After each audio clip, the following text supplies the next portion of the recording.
Namaskar and a very warm welcome to all of you in this episode. Now, today's discussion with all of you is a little different than what I usually do. And you know that all over the world there are chaotic situations, people are fighting with each other, the countries are fighting with each other. और बहुत ही मतलब ऐसा माहौल कई बार लगता है कि बड़ा डिप्रेसिंग सा सिचुएशन है। हम अपने देश की बात करें तो हमें लगता है चीज़ें बहुत अच्छी चल रही हैं, बहुत बेहतर चल रही हैं अखबारों के हिसाब से और टेलीविज़न चैनल के हिसाब से, लेकिन अंदर ही अंदर कुछ शायद इस तरह की चीज़ें हो रही थी जो हम लोग एक दूसरे को नहीं बता पा रहे थे या समझ नहीं पा रहे थे, और अगर समझ भी पा रहे थे तो शायद कोई प्लेटफॉर्म नहीं था उनको शेयर करने का।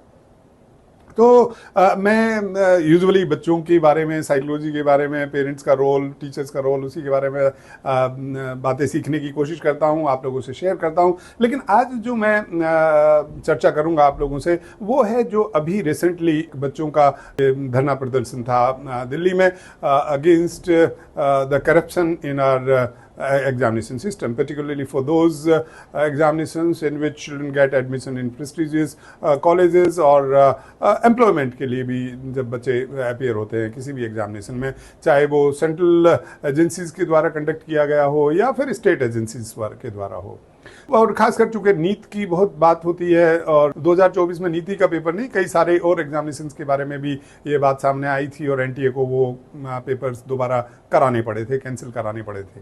लेकिन पिछले 2-3 साल में भी जब चीज़ों में सुधार नहीं हुआ तो इस बार बच्चों का जो गुस्सा है, बच्चों का जो धैर्य है वो ऑलमोस्ट टूट गया, ख़त्म हो गया और बच्चे इकट्ठा हुए और बच्चों ने उठ करके इस बात पे आवाज़ उठाई।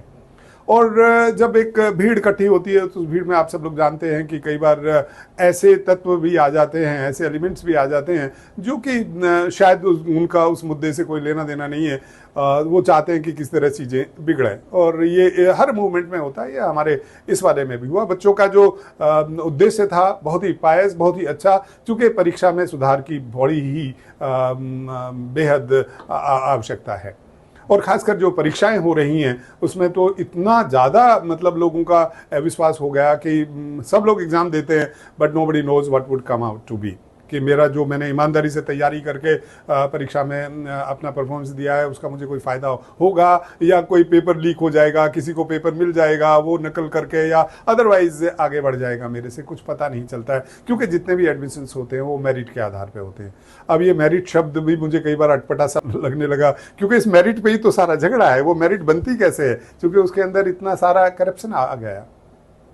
तो जब ये बच्चे यहाँ पर आए, सरकार ने शायद कोई बहुत ज़्यादा ध्यान दिया नहीं और 20 जुलाई के वक्त में जो बातें हुई वो हम सब जानते हैं। और जिस तरह से बच्चों के ऊपर बच्चों को चोट लगी, जिस तरह से हमारे जो सुरक्षा कर्मचारी मतलब कर्मी हैं, सुरक्षा कर्मी हैं, उनको चोट लगी, ये दोनों ही हमारे अपने हैं, युवा भी हमारे अपने हैं और ये सुरक्षा कर्मी भी हमारे अपने हैं, और एक दूसरे के वहाँ खिलाफ हो गए। तो ऐसी सिचुएशन तो बहुत ही गलत है, ये नहीं आनी चाहिए थी, ये सभी को इसका ख्याल रखना चाहिए था। और अगर युवा ये बोलता है या कुछ पॉलिटिकल पार्टीज जो अपना इसमें सब माइलेज लेते हैं, ये होता ही है कि भाई ये तो बच्चों के ऊपर जुल्म हुआ, ये हुआ। डेफिनेटली जुल्म हुआ, बच्चे हमारे अपने बच्चे हैं।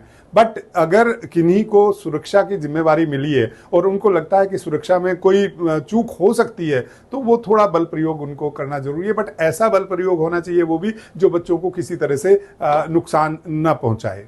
तो ये सब चीज़ें तो चलो पास्ट की हुई, लेकिन आज मैंने एक पोस्ट पढ़ी जिसमें कोई बात कर रहे थे कि मैं भी जंतर मंतर गया था और बड़े समझदार और पढ़े लिखे प्राणी हैं, और वो बच्चों की बड़ी तारीफ़ कर रहे थे, युवाओं की बड़ी तारीफ़ कर रहे थे कि कभी कभी मुझे लगता था युवाओं में पेशेंस नहीं है, बट मैंने वहाँ जा कर के देखा पेशेंस है। और ये फैक्ट है कि हमारे युवाओं में बहुत धैर्य है और वो बहुत देर तक चीज़ों को समझने की और संभालने की कोशिश करते हैं और कर सकते हैं। परंतु जो वो बात उन्होंने आगे दो कही कि भाई जिस तरह का बच्चों ने मुद्दा उठाया वो भी ठीक है, बट जो भाषा का प्रयोग वहाँ पे हुआ, जिस तरह की जो रील्स हम लोग कई बार देख रहे हैं वो थोड़ी सी पेनफुल हैं, क्योंकि हमारे बच्चे अपने बड़ों का बड़ा आदर करते हैं, अपनी बात बहुत स्ट्रांगली रखते हैं मतलब उसमें उनको कोई मतलब परेशानी नहीं होती, बट शब्दों का जो चयन होता है वो बड़ा ही बैलेंस होता है। लेकिन यहाँ पर कुछ चीज़ें मुझे नहीं पता वो AI जनरेटेड हैं या बच्चों ने सच में उस तरह से वहाँ पे व्यवहार किया है। और अगर बच्चों ने सच में उस तरह की भाषा का प्रयोग किया है, उस तरह की बातें की हैं, तो ये थोड़ा सा डेंजरस है, ये चीज़ अच्छी नहीं है। अपनी बातें अपने बड़ों के सामने रखना, बहुत स्ट्रांगली रखना, बहुत कन्विंसिंगली रखना बिल्कुल गलत नहीं है। मतलब it is the right of everyone. But जब भाषा का हम प्रयोग करें उस पर हमें ध्यान देना पड़ेगा। जब मैं ये भाषा की बात सोच रहा था तो ये भाषा हमारे बच्चों के पास आई कहां से? So that's a big question. तो यहां पर मैं परीक्षा से हट करके मतलब अपनी पूरी शिक्षा प्रणाली पे मेरे सवाल मेरे दिमाग में खड़े होने शुरू हो गए, क्योंकि education is something which can really bring out the best in a child. और बच्चे का कैरेक्टर डेवलप होता है, वैल्यूज बच्चा सीखता है, स्किल्स बच्चा सीखता है। तो ये इसका मतलब अगर वहां पे इस तरह की कुछ बातें हुई हैं तो कुछ गड़बड़ तो नहीं हो गई हमसे। और जो मुद्दा बच्चों ने उठाया कि भाई पेपर लीक हो रहे हैं, ये तो अब मैंने तो एक वीडियो में आपको बोला था कि पेपर जो लीक हो रहे हैं वो करने वाले कौन है? हम ही में से तो कुछ लोग हैं। पेपर खरीदने वाले कौन है? उन बच्चों के पेरेंट्स, जो बच्चे वहां पर बैठे थे या जिनके सपोर्ट में बच्चे वहां पर बैठे थे, उन्हीं के पेरेंट्स तो पेपर खरीद रहे हैं। मैंने तो पहले भी ये सवाल उठाया था कि अगर पेपर खरीदने वाला कोई नहीं होगा तो वो बेचेगा किसको? तो बेचने वाले को पकड़ना, उसको दंडित करना बहुत जरूरी है। परंतु क्या जिसने खरीदा है उसको नहीं कुछ किया जाना चाहिए? मैं तो समझता हूं उसको भी उतना ही स्ट्रिक्ट पनिशमेंट मिलना चाहिए जितना कि हम पेपर लीक करने वाले को कर रहे हैं या जितने भी लोग उसमें इन्वॉल्व हैं। बट ये समस्या आई कहां से? मतलब जो चारों तरफ आज की तारीख में करप्शन है और हमने अपनी शिक्षा को क्या बना दिया है? मैं इस पे पहले भी सवाल उठाता रहा हूं। शिक्षा सिर्फ रोजगार का माध्यम नहीं है। यस, शिक्षा रोजगार का माध्यम है, बट सिर्फ रोजगार का ही माध्यम नहीं है। शिक्षा हमारी पूरी पर्सनैलिटी को निखारने का माध्यम है। शिक्षा एक मतलब आपस में जो सामंजस्य होना चाहिए, एक दूसरे की परवाह, एक दूसरे के दुख को महसूस करना, एक दूसरे के दुख में साथ खड़े होना, किसी को कष्ट ना पहुंचाना। हमारे यहां तो देखिए ह्यूमन बींग्स की तो छोड़िए, आपस में हम तो पक्षियों को, हम नेचर को, हमारे पेड़ काटने के लिए भी कितनी मतलब आदमी सोचता है मैं पेड़ काटूं कि नहीं काटूं। हमारी नदियां, हम उनको पूजते हैं। तो शिक्षा का उद्देश्य ये होना चाहिए, साथ साथ में रोजगार भी मिले वो भी जरूरी है। लेकिन आप जब पूरा उद्देश्य सिर्फ रोजगार की तरफ ले जाएंगे तो फिर ये स्थिति तो आनी ही है। तो अब हमें देखना ये चाहिए कि हम सिर्फ झाड़ियों को ठीक करने की कोशिश ना करें, हमें जड़ पर तक जाना पड़ेगा। और जड़ क्या है? हमारी शिक्षा प्रक्रिया।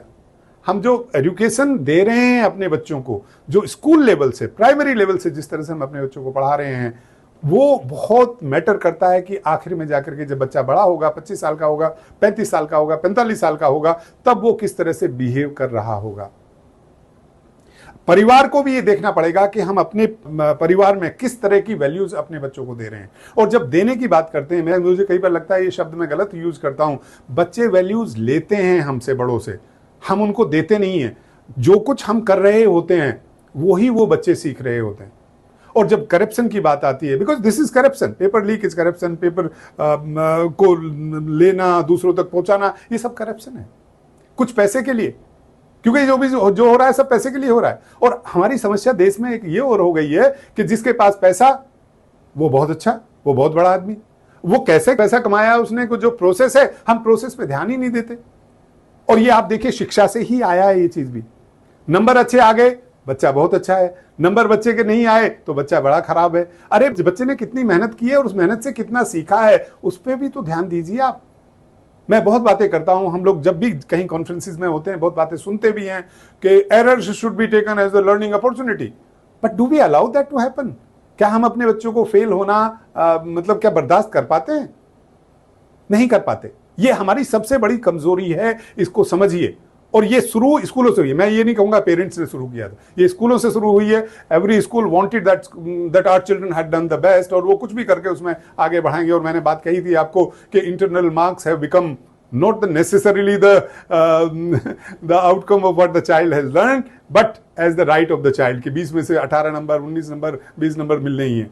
अरे नंबर उस आधार पे मिलने चाहिए जितना बच्चा ने सीखा है, because that would make a real assessment of the child.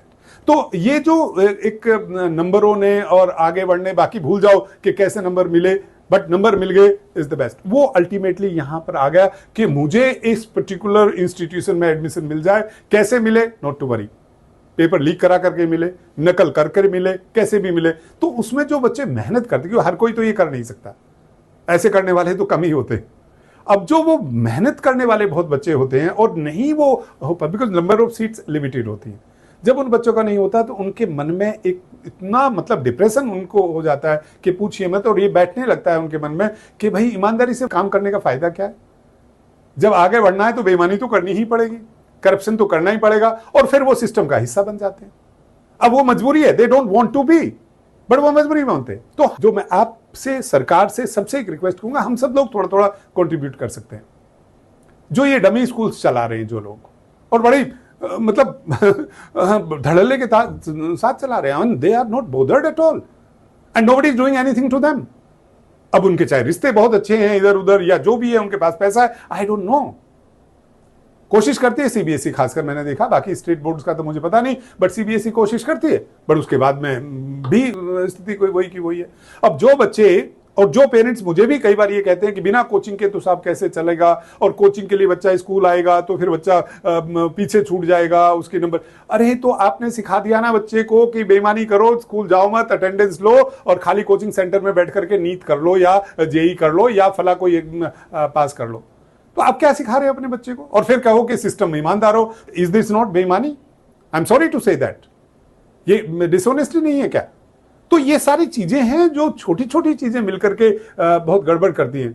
मैं टीचर्स को भी रिक्वेस्ट करूंगा, आई मीन ऐसा नहीं है कि पहले नकल नहीं होती थी। हमने देखा स्टेट बोर्ड्स के कितनी सारी खबरें पहले आया करती थी कि वो सामूहिक नकल हो रही है। ये अच्छी बात नहीं थी तब भी होना, बट उसके बावजूद भी जो अच्छे बच्चे थे, पढ़ने वाले बच्चे थे, इसीलिए हमारा देश इतना आगे बढ़ गया, क्योंकि जब वो बड़े हुए उन्होंने बहुत अच्छा कंट्रीब्यूट किया। बट अब जब जो ये नेशनल लेवल पे या स्टेट लेवल पे जो परीक्षाएं होती हैं, इन्हीं में इतनी बड़ी गड़बड़ होने लगी। इनमें नहीं होती थी कभी कभी, इनमें इतनी गड़बड़ होने लगी पिछले 10-15 साल में कि पूछिए, अब सबका विश्वास हट गया। तो जो अगर हम बच्चों को शुरू से ही प्राइमरी सेक्शन से ये सब सिखाना शुरू कर देंगे, पढ़ाना शुरू कर देंगे कि बच्चों हमारे जो वैल्यूज हैं वो ये हैं, हमारे जो संस्कार हैं वही हमें जिंदगी में आगे बढ़ाने की, बिकॉज अकेला आगे बढ़ के कोई भी बहुत बड़ा नहीं हो सकता। हम सब लोग इकट्ठे होते हैं और तब साथ आगे बढ़ते हैं तो ही हम कुछ बड़े हो सकते हैं। तो यहाँ पर जब हम स्कूल लेवल की या यूनिवर्सिटी लेवल की बात करते हैं तो सबसे बड़ा रोल जो है वो टेक्नोलॉजी का नहीं है, सबसे बड़ा रोल एक ह्यूमन रिसोर्स का है। और वो ह्यूमन रिसोर्स क्या है? अध्यापक, टीचर्स। टीचर्स का अच्छा होना, टीचर्स का कमिटेड होना, टीचर्स के प्रति लोगों का विश्वास, रिस्पेक्ट, ये बहुत जरूरी है। मुझे बड़ा खराब लगता है कई बार, though I been a teacher and I enjoyed being a teacher, I always feel like great being a teacher and learning from my kids. उनके साथ मैं बड़ा हुआ हूँ, अपने बच्चों के साथ बड़ा हुआ हूँ। बच्चे मेरे साथ नहीं बड़े हुए हैं, मैं बच्चों के साथ बड़ा हुआ हूँ। और उसमें देखिए कि जब टीचर्स भी उतना नहीं कर पाते जितना उनको करना चाहिए, तो अब कारण कई सारे हो सकते हैं, हम सब दूसरी जगह कारण ढूंढते हैं। समस्या ये कारण अंदर ढूंढना चाहिए, मुझे अपने अंदर कारण ढूंढना चाहिए। अब आप देखो, जब भी कभी चर्चा चलती है, कोई चीफ गेस्ट होता है किसी ऑर्गेनाइजेशन में, पर्टिकुलरली स्कूल्स की मैं बात करूं तो मैंने ज़्यादातर ये सुना है, वो कहता है मेरे सामने फ्यूचर लीडर्स बैठे हुए हैं, मेरे सामने फ्यूचर टेक्नोक्रेट्स बैठे हुए हैं, मेरे सामने फ्यूचर डॉक्टर्स बैठे हुए हैं, मेरे सामने फ्यूचर सीएस बैठे हुए हैं। और मुझे बहुत कम ये सुनने को मिलता है जब किसी ने कहा हो कि मेरे सामने फ्यूचर टीचर्स बैठे हुए हैं, मेरे सामने बहुत अच्छे फ्यूचर प्रोफेसर्स बैठे हुए हैं, मेरे सामने बहुत अच्छे फ्यूचर रिसर्चर्स बैठे हुए हैं। ऐसा बहुत कम सुनने को मिलता है। क्यों होता है ऐसा? आप समझ लीजिए, हमने टीचर्स को ना प्रायोरिटी में बहुत पीछे छोड़ दिया है। हमने टीचर्स की वैल्यूज को, बिकॉज उनको शायद वो उतना सैलरी नहीं मिलती होगी, शायद ये कारण है। अब उसको पूरा करने के लोगों ने ट्यूशंस करने शुरू कर दिए। अब जब ट्यूशन शुरू हो गए तो वो देखो, these things will slowly and slowly get into negative side. ये कभी एक साइड में नहीं रहती हैं, धीरे धीरे नेगेटिव में ही जाते हैं। आपने देखा होगा कोचिंग सेंटर्स भी किसी ने बहुत ही सिंपल तरीके से शुरू किए थे और आज क्या हो गया है, उनने भी नहीं सोचा होगा उस वक्त ऐसी स्थिति हो जाएगी। तो हमें अपनी स्कूल शिक्षा प्रणाली को और बेहतर बनाना पड़ेगा, हमारे टीचर्स को बहुत इनेबल करना पड़ेगा और उनको फ्रीडम देनी पड़ेगी कि बच्चों को जितना बेहतर सिखा सकते हो सिखाओ। और टीचर्स को भी ये मत सोचो कि आप टीचर बन गए थे आपको रिस्पेक्ट मिलेगी. No, you will have to earn that respect, and for that you have to devote yourself completely for the children to whom you are responsible for making them better citizens. अगर हम ये कर लेंगे तो ना तो हमारे बच्चों को ये धरना प्रदर्शन करने की जरूरत पड़ेगी, और ना ही हमारे बच्चे अगर धरना प्रदर्शन करते भी हैं तो उनकी जो कुछ बच्चे जो उसमें या कुछ ऐसे तत्व जो गलत शब्दों का या गलत वाक्यों का प्रयोग करते हैं वो शायद बिल्कुल नहीं करेंगे. वो they would not get influenced by negatives from others. They would always be very positive thinkers. और हमारा जो युवा है भाई उसमें कमाल की एनर्जी है. मैं हमेशा कहता हूं, और भाई इनको युवाओं को मत तुम लोग गलत हो, नो देयर उनके कुछ शब्द कुछ एक्शंस ऐसे हो सकते हैं जो ठीक नहीं है, इनअप्रोप्रिएट हैं. हम उनको ये बताएं कि आपको ये नहीं करना चाहिए, बस. बाकी आपसे बेहतर इस दुनिया में कोई भी नहीं है. हम पेरेंट्स को अपने बच्चों पे भरोसा करना पड़ेगा, हमारी सरकार को अपने बच्चों पे भरोसा करना पड़ेगा, हम टीचर्स को अपने बच्चों पे भरोसा करना पड़ेगा, और उनको समय के साथ साथ जो हमें अपने अंदर भी बदलाव लाने चाहिए वो लाने चाहिए. No system is ever perfect, no individual is ever perfect. हमें हमेशा सुधार की तरफ तो निरंतर प्रक्रिया है. It's a continuous process and we must continue doing that. और हमारे बच्चे अगर हमें कुछ सुझाव देते हैं तो हमें उसको सीरियसली सुनना चाहिए, और अगर हम उनको कुछ समझा सकते हैं अपने तर्क के साथ में तो उनको समझाएं. वाद विवाद तो हमारे यहाँ का तरीका रहा है आगे बढ़ने का और ज्ञान को आगे बढ़ाने का, तो उसमें किसी को कोई तकलीफ नहीं होनी चाहिए. बट मेरी युवाओं से भी ये रिक्वेस्ट रहेगी कि आप बहुत अच्छे हो, कभी भी किसी के बहकावे में आकर के कुछ ऐसे शब्दों का या इस तरह की बातों का में ना फंसें जो आपके पूरी पायसनेस के ऊपर थोड़ा सा भी धब्बा लगाए. इन्हीं शब्दों के साथ मैं आप सबसे विदाई लूँगा, और मैं चाहूँगा कि सरकार सिर्फ परीक्षा प्रणाली पे काम ना करे, पूरी शिक्षा प्रणाली पे काम करे. Thank you very much. God bless us all.